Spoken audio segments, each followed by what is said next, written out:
All right, welcome to the fairest show on television for a Friday night.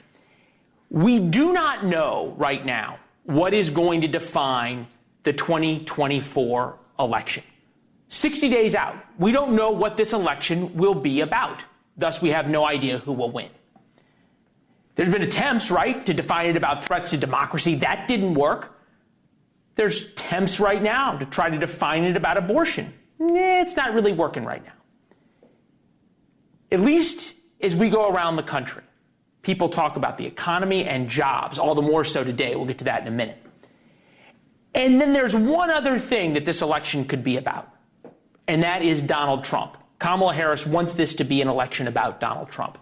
Today, Trump got some very good news. A New York judge pushed back his sentencing in the hush money case until after the election. So this election is not going to be about trials and indictments the way it appeared a year ago. And here's the crazy thing. Most people would be ecstatic when their sentencing got delayed. But believe it or not, Trump seemed almost a little remorseful that he was not sentenced. Because after all, being sentenced plays into his narrative. The dark forces are trying to keep him out of the office by way of political persecution or lawfare. Here he is early today talking about allegations he sexually assaulted a woman back in the 1990s. It never happened. It was made up for political reasons. And the DOJ is behind everything. Every one of these cases. It's political interference. Now, why Donald Trump decided today to bring all of these things that had basically been forgotten in the American political conversation back up is for you to decide. But if you were to try to explain it, it would be because of this graphic. Trump's polling boost after indictments. Every one of the indictments that came out over the past couple of years, Trump's numbers kept going up.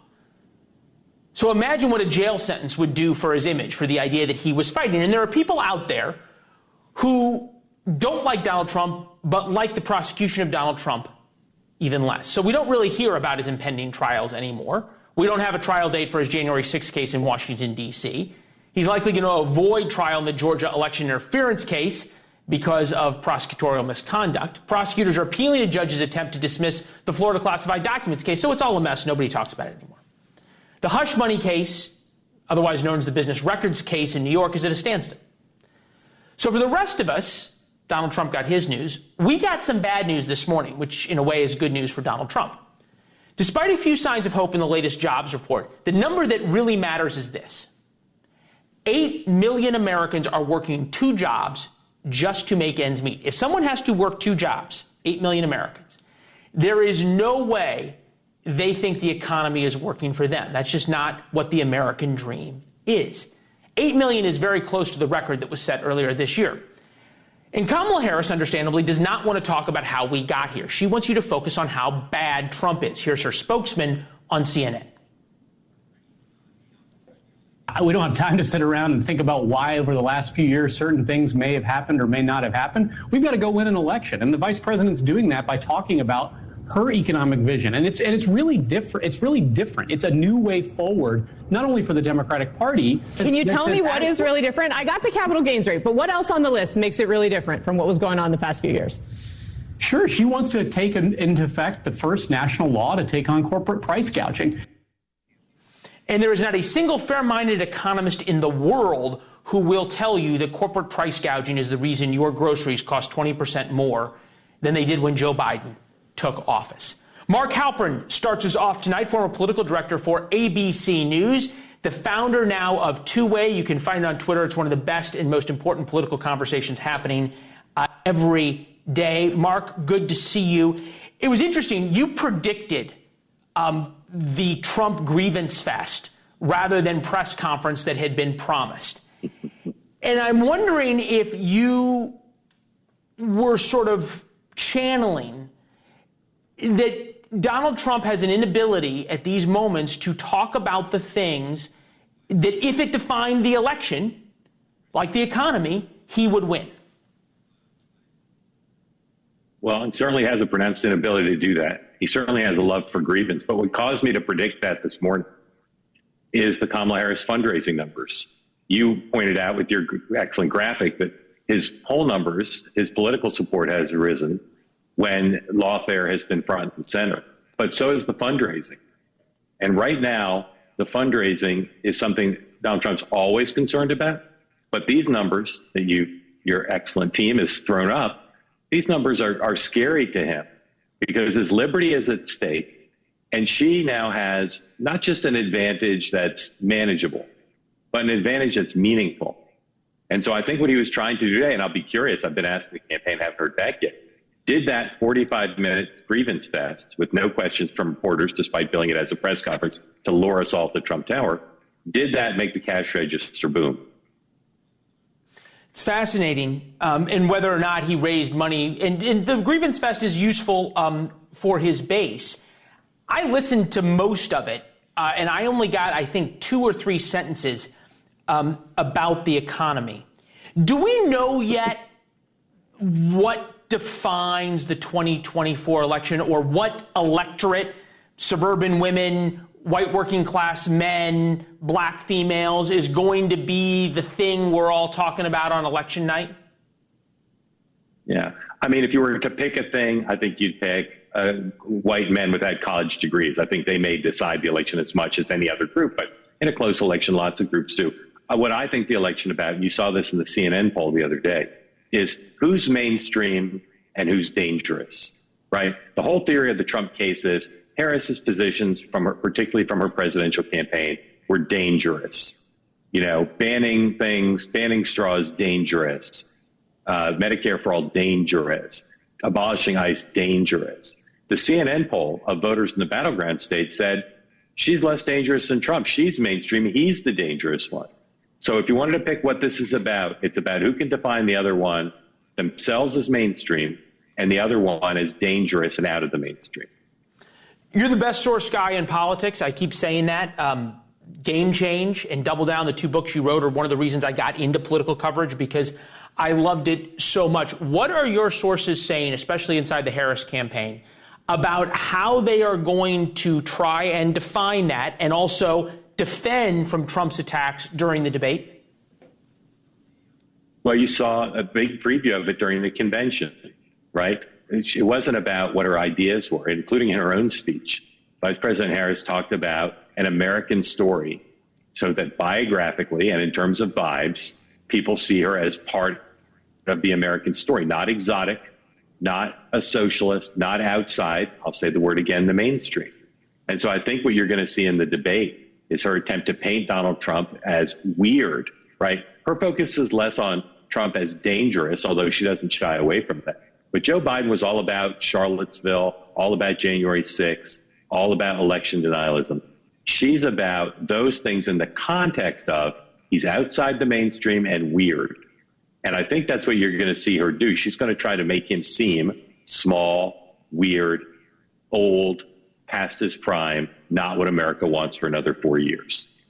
And that's sort of how she tried to portray him today on the radio. Take a listen. Listen, I think that it's time to move forward and to chart a new way forward. And we need to turn the page on this Trump era. We need to have a leader and a president who understands the ambitions and the dreams and the hopes and the prayers of the people, and then goes to where that is to help meet those ambitions and those dreams. That's the kind of vice president I've been. So that's the kind of vice president I've been. She's running as though Trump is the incumbent. Can Trump flip that script on her and ask people the simple question that Ronald Reagan did in 1980? Are you better off 4 years ago than you are today? Well, Leland, he needs to. And as skillful as he is, and I've often said in my career, he's the second most skillful presidential candidate I've covered after Bill Clinton. He's remarkably unskilled at doing exactly this. I think if George W. Bush, maybe even Mitt Romney, not known as a particularly skilled presidential candidate, I think if they were running against her, I think they would have the discipline to say, how can you say you're the new fresh face? How can you say you're turned the page when Biden-Harris has been the team that has done this? And And much to some people's surprise, she campaigned with President Biden on Labor Day. He was in the battleground states this week. They're going to be together on September 11th. She talks about the record of the administration. She's making it easier. And it's an interesting play, and I think a kind of a courageous play to not try to run from the reality. But she's making an interesting play to say, yeah, I'm part of this administration, but I'm also change. And that's what Trump has not solved for yet. I get to this point that we are in this dystopian world. You want to talk about defining people as dangerous. There's probably no person who is more loathed in America or was more loathed in America at one point than Dick Cheney, and thought of in sort of as this vilified, really vilified by the left and by the media, who has now become in one day a hero of the left because Dick Cheney endorsed Kamala Harris. What does that say, and I'll go back to the top, of defining the 2024 election? Well, I've got a simple question about this endorsement. Which candidate, Kamala Harris or Donald Trump, do you think will talk more about his endorsement of her the rest of the way? My guess is it'll be Trump. The single issue of Trump appeal that I think the establishment and the left least understands, both emotionally and intellectually, is the forever wars and how much that has fueled him for a decade. And no one is more associated with the forever wars than Dick Cheney. So what does Dick Cheney do? I had people say, well, Dick Cheney will give the independent voters who are thinking about voting for Trump the permission structure to vote for Harris. I think it more will reinforce the notion that there's a bipartisan, Tweedledee, Tweedledum, Democrat-Republican establishment that fights forever wars and sends less educated kids into combat, and less privileged and less educated. And again, maybe I'm wrong, but I think the proof will be in who talks about this more the rest of the way. And I suspect it will be Donald Trump. Yeah, it's very difficult to create the counter narrative that it will be Kamala Harris who's talking about this. Mark, it is always great to have you. Thank you. I would encourage anybody to sign up and to follow you as well, because your predictions, your ability to sort of see around the corners on this is second to none. It's good to see you. We'll talk to you either right before or after the debate. You're too nice, but I love being on with you, man. Thank you. Have a great evening. It's a pleasure. Thank you very much. Finally, a major step in stopping school shootings, really. And you may think it comes from the unlikeliest of places. And football defines so much of American culture this fall. Can Democrats use the gridiron in their election game?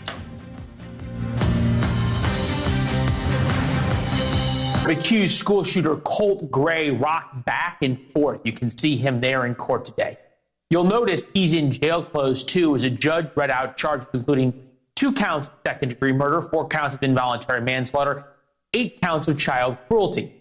Police in Georgia arrested Colin Gray less than 36 hours after his son's alleged killings. The elder Gray's arrest represents a huge step forward stopping school shootings. Washington Post finished up their story on the arrest this way. Quote, prosecutors and law enforcement officials across the country who are struggling to grapple with gun violence will likely watch the Georgia prosecution closely to see how it plays out, legally and politically, in a state with loose firearm laws and a pro-gun culture. Totally lost, of course, on the Post is the irony that this arrest and this big step forward comes in one of the reddest counties in America. 3/4 of Jackson County, Georgia, voted for Donald Trump. Police made the arrest, citing the father's knowledge of Colt Gray's threats in May 2023. The sheriff's office there, with the help of the FBI, interviewed both father and son over the son's online threats to carry out a school shooting. And after that, the father bought his son the gun for Christmas. Sheriff Janice Magnum runs the department that interviewed the father late last year and joins us now. Sheriff, we appreciate you being with us. Thank you. First things first, you support charging Colin Gray as the father with these murder charges? Yes, I do. All right. I want to take you back to 2023 when your investigators interviewed both father and son. We'll play first for you the questions about the weapons in the home. Take a listen. Let me ask you this: do you have weapons in the house? I do. Are they accessible to him? They are. I mean, there's nothing loaded, but they are down. Okay. I don't know. I don't know anything about him saying shit like that, and I'm gonna be mad as hell if he did. And then all the guns will go away, and they won't be accessible to him. Is that the issue here, that he knew his son was a danger, and obviously the guns didn't go away? He allegedly bought an AR-15 for his son. That's what I hear that he did. Okay. Was something missed in May of 2023? I hate to ask it in that way, but I think a lot of people watching are thinking it. Well, I looked back at the file after I got the call Wednesday afternoon from the FBI, and I have read it over and over and over, and the investigator did a very thorough investigation into that. It was not like he went there, the young man denied it, and he left and didn't do anything else. He looked into it. He went into the Discord gaming app. There were several IP addresses. He checked on all those. We made some calls on that. He did. And so it was a thorough investigation. At the time, with what he had, he could not substantiate the charge at that time. And that's documented in his investigative report.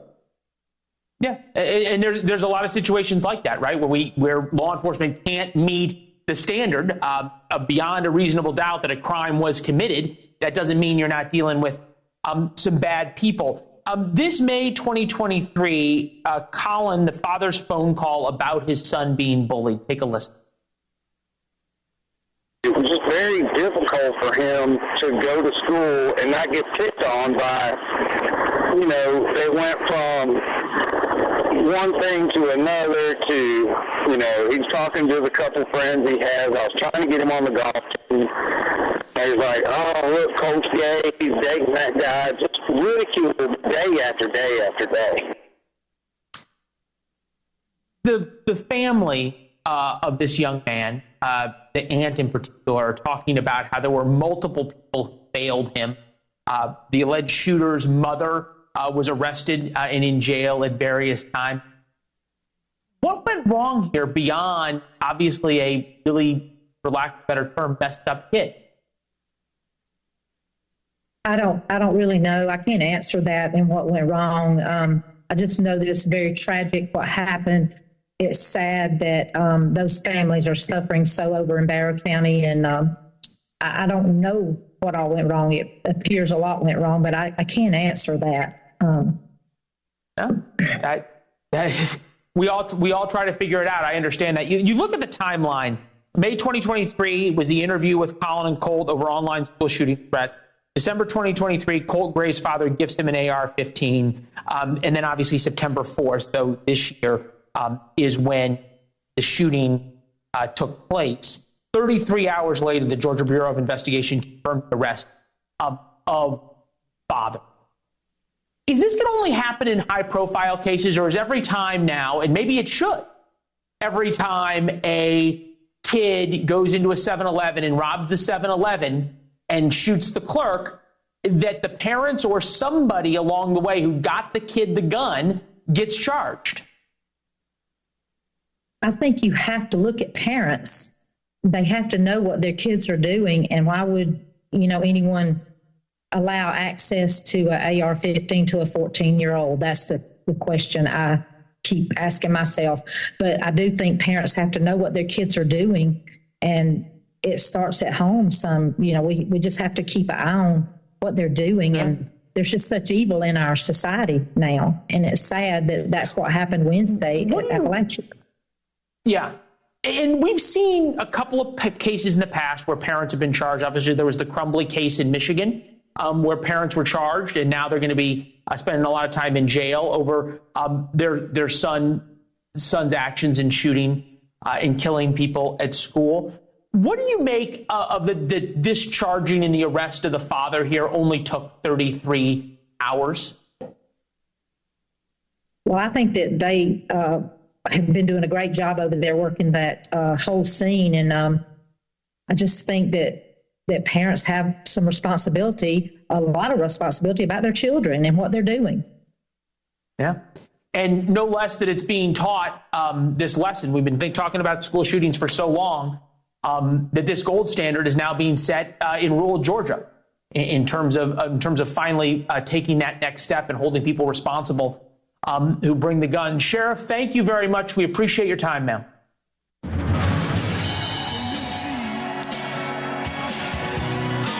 White working class voters. There's Coach Walls. Why Democrats are terrified of this idea. Anything's possible. All the things are there. We're all undefeated at this point in time with the opportunity to build something better for ourselves. Democrats and Republicans alike are fighting for a voting bloc that we don't talk about all that much, but it's a critically important one. Football fans. That can be a proxy for a lot of different things. And to coin the football phrase, it is a real battle in the trenches. Tim Walz, a former coach himself, don't worry, he will tell you, and he will also tell you that he won a state championship, is trying to move the line of scrimmage. It's 2 hours from kickoff, people, and you came out here for the NFL season. The great thing about it is teaching, coaching, everything. It's that first week, the new start, the opportunities to a new season. Everything's fresh. Clean slate. Anything's possible. All the things are there. We're all undefeated at this point in time. Okay.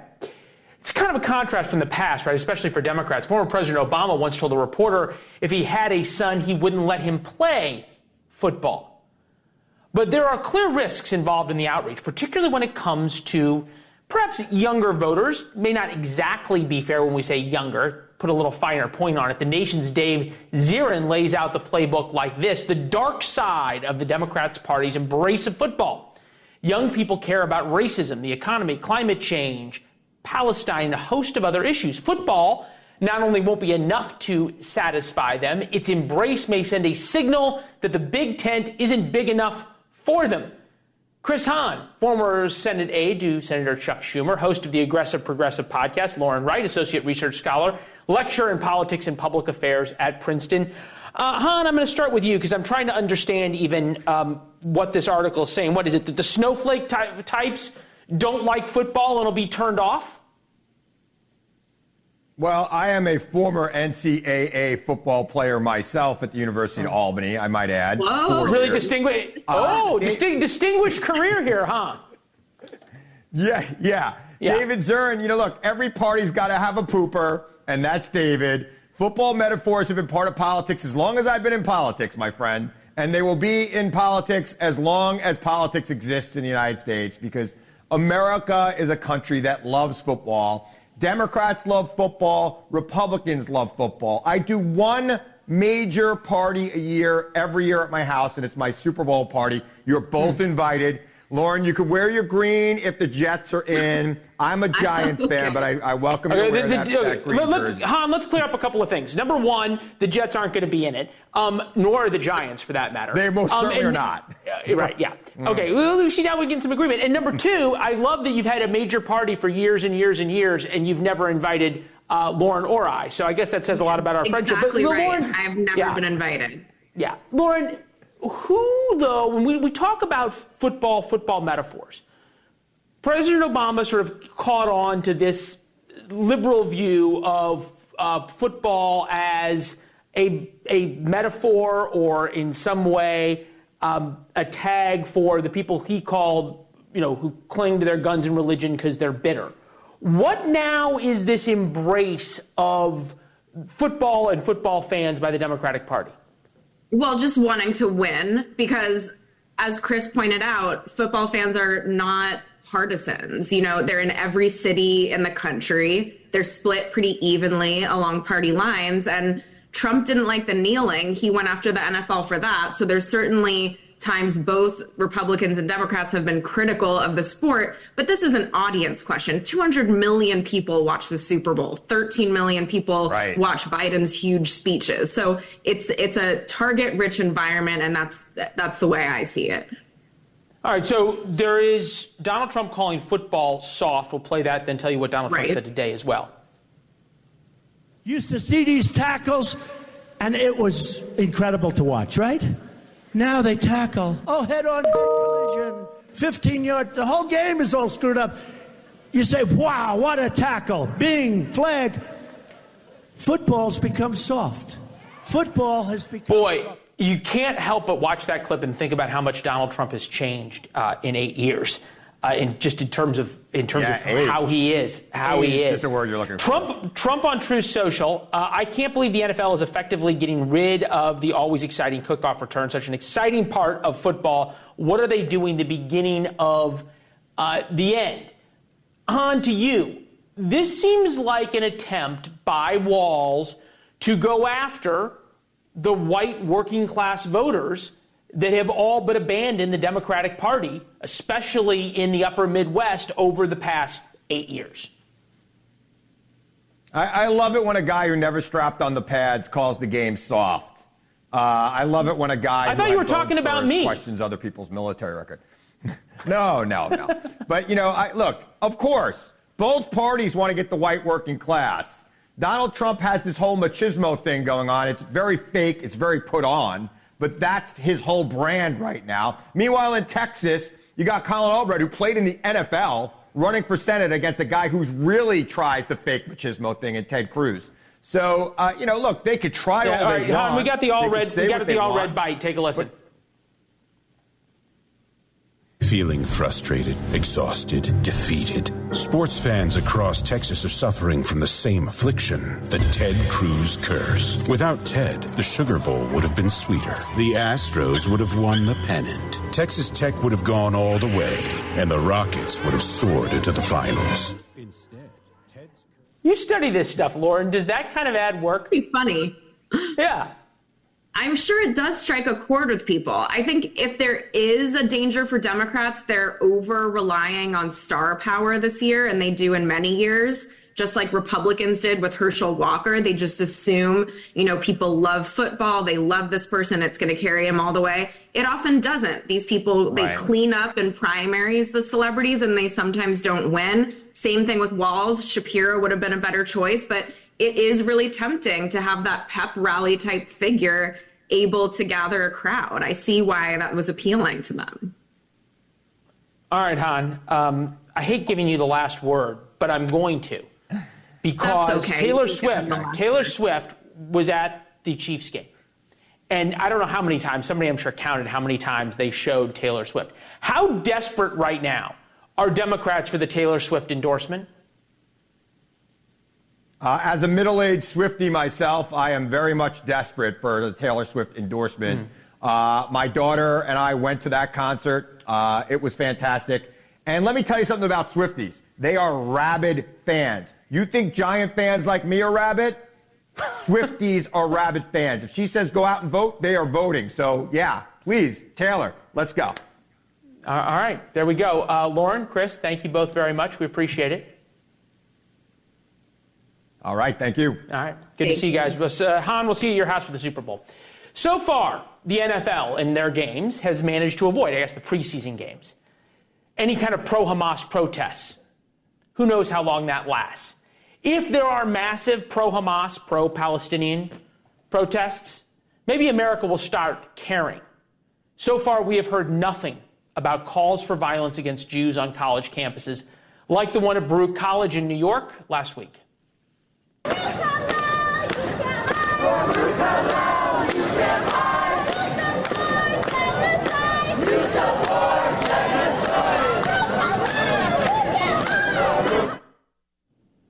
The group there calls themselves Students for Justice in Palestine. Let's be clear. These protests have nothing to do with Palestine. They have nothing to do with dying Palestinian children, of which there are in Gaza. It's rank hatred of Jews and Democrats whitewashing. Here is Vice Presidential candidate Tim Walz once again in a radio interview. We can't allow what's happened in Gaza to happen. The Palestinian people have every right to life and liberty themselves. We need to continue, I think, to put the leverage on to make sure we move towards a two-state solution. But I think those folks who are speaking out loudly in Michigan are speaking out for all the right reasons. Few things. The Palestinians don't want a two-state solution. They have rejected it over and over and over and over again. They want to destroy Israel. That's what from the river to the sea means. And polling in the West Bank and Gaza shows just as much. Number two, and this is important, what things in Gaza are we talking about exactly? As well as talking about Hamas executing hostages, that needs to stop? No. Is he talking about Hamas holding hostages and raping them? No, not really talking about that either. Is he talking about Hamas brutalizing its own citizens over and over and over again? Nope, not that. He wants a ceasefire, a unilateral ceasefire by Israel. You heard him right there. We need to pressure the Netanyahu government.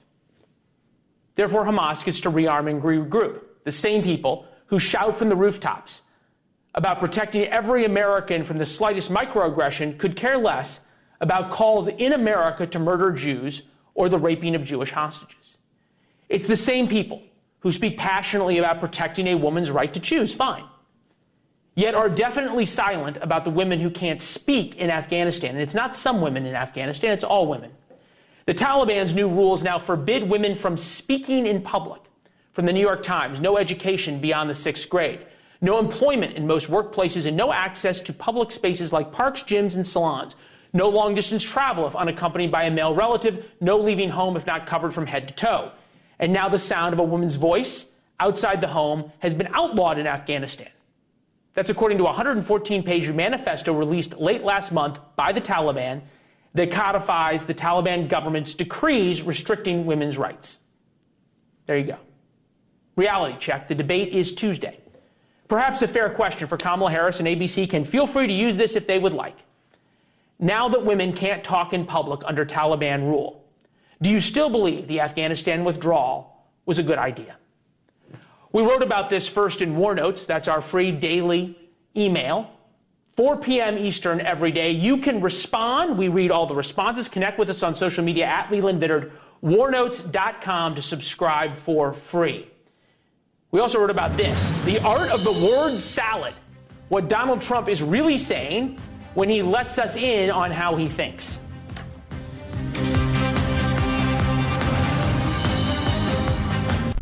This morning, MSNBC attacked him for the art of the word salad. What the hell was he saying? But I'm saying he sounded, is he okay? Willie, he sounded just like he was doing a book report in middle school and had not read the book. He has no idea what he's talking about. He's rambling incoherently.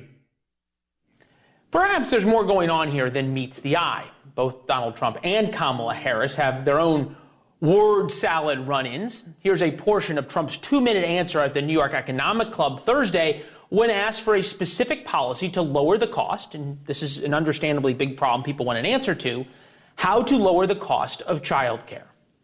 Childcare is childcare. There's something, you have to have it. In this country, you have to have it. But when you talk about those numbers compared to the kind of numbers that I'm talking about by taxing foreign nations at levels that they're not used to, but they'll get used to it very quickly. And it's not going to stop them from doing business with us, but they'll have a very substantial tax when they send product into our country. Those numbers are so much bigger than any numbers that we're talking about, including childcare. With us now, Mark Lieberman, professor of linguistics at the University of Pennsylvania. Professor, good to see you. Childcare is childcare. You have to have it. Is there something going on here of just Donald Trump's thought process, or is this the proverbial word salad? Well, it's characteristic of the way that lots of people speak, and Donald Trump more than almost anybody else. That is, there are a lot of incomplete sentences, a lot of things broken off and started again, a lot of interpolations. Nevertheless, it's fluent in the sense that it always keeps going. He doesn't stop, and he has a point in mind. I think economists would argue, have argued, about the coherence of the point that he's trying to make, which is that the tariffs he proposes to introduce will bring in so much money that simple things like paying for childcare will be easy. I think economists generally don't agree that that's true, but that's the point that he's going on to try to make. And he continues putting the words out there. Is there a difference between the words, do we have to be careful between labeling something word salad, lying, filibustering, and shoveling manure. Absolutely. That is, I think what's going on here is not what's traditionally called a word salad, which is like random verbiage, things that have no sense, where the words don't even connect to each other in terms of the sentence structure. They're introduced without any meaning or anything of that kind. There's also, people often raise, Donald Trump often says things that get fact-checked, that are said to be that's true. true. Yeah, these are different ideas. But things that are untrue is totally different from word salad. Okay, fair enough. I think that's an important point. Kamala Harris, the bite we're going to play, I guess, is factually true, but has often been sort of the dictionary definition of word salad. Take a listen. Talking about the significance of the passage of time, right? The significance of the passage of time. So when you think about it, there is great significance to the passage of time in terms of what we need to do to lay these wires, what we need to do to create these jobs. And there is such great significance to the passage of time when we think about a day in the life of our children. Is this just someone who has answers memorized and is trying to get back as quickly as they can to them? I don't think so. If you look at the context of that clip, which I did a little bit earlier today, this was in 2022. She was in Landry Parish, Louisiana, talking about the provision of money to make internet connections in rural areas of that parish. Broadband. And she was introduced just before she says that by a student who talks about the way in which their attempt to go to distance learning during the pandemic was totally destroyed, totally ruined by the fact that most of the students didn't have reliable internet connections, and also that her attempts to do virtual dance classes were ruined. And the beginning of that clip from Kamala Harris is also omitted, where she's talking about the fact that she was speaking with a local official about the crucial aspect of time, and that one day in the life of school children matters. Yeah, and in terms of how it affects people. Okay, Professor, appreciate it. Thank you very much. Excellent points. We'll talk soon.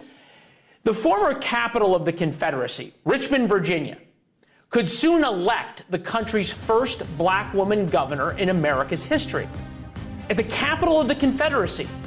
Why nobody is excited about shattering the glass ceiling in this case.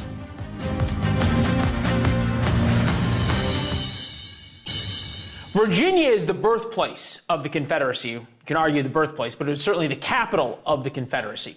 And it could soon elect the first black woman governor in America's history. You'd think the glass ceiling types would be ecstatic about this. After all, Hillary Clinton says it's one of the most important reasons to elect Kamala Harris, that whole glass ceiling thing. Together, we put a lot of cracks in the highest, hardest glass ceiling. On the other side of that glass ceiling is Kamala Harris raising her hand and taking the oath of office as our 47th President of the United States. Never had a black woman governor, but Winston Earl Sears isn't a Democrat. So now the fact that she's a black woman doesn't seem to matter. Diversity, I guess, is no longer our strength. Colby Hall is with us, NewsNation contributor, founding editor of Mediaite. I don't know about you, Colby. I was shocked she wasn't a guest on MSNBC this morning for her rollout. I am too. I have to tell you, great point. Sometimes people tell you more about themselves by what they don't say. Mm-hmm. And in this instance, I think the media sort of reveals their inherent bias by just virtually ignoring this significant story. Now, caveats, she announced yesterday she's a gubernatorial candidate. But again, as you say, Virginia is on the southern part of the Mason-Dixon line. This is a big story, and I look, and it's been mentioned exactly twice on cable news in the last 24 hours, which it says a lot. Yeah. And you think if this was, I don't know, there was a woman who I guess ran for governor down in Georgia, Stacey Abrams, was mentioned an awful lot more. There does seem to be an acceptism or an accepting of racism when the subject of the racism is a Republican. For example, Tim Scott, first black senator since Reconstruction from the Confederacy, from the South, south of the Mason-Dixon line. And here's what happened to him. Take a listen to one of his interviews. Intolerance so often comes from the left, with words like Uncle Tim and the N-word being used against me by the left. And last night, what was trending in social media was Uncle Tim. And they doubled down on this concept of liberal oppression. It is stunning in 2021 that those who speak about ending discrimination want to end it by more discrimination. So are we to believe effectively that those who speak all the time about diversity effectively are using diversity as a cudgel rather than something they sincerely care about? Well, racial politics are a complicated beast, and I'm not in a position to really comment on Tim Scott's experience, but I think your point stands that we use identity. Very often, mainstream media uses identity as a cudgel to promote their own sort of allies, whereas when there's someone with political difference, it doesn't count. So it's clearly a double standard, and one that I think you're wise to bring up and call out. Colby, you know what? I love ending the show with somebody telling me I'm right. It leads right into the weekend, my friend. Thank you. It's great to see you. Enjoy a couple days off. We will talk to you soon. As for all of you so kind to join us this evening and spend your Friday night with us, hope you have a great weekend. Spend it with people you love. Don't talk about politics. Enjoy some football, some barbecue, and I'll see you on Monday night.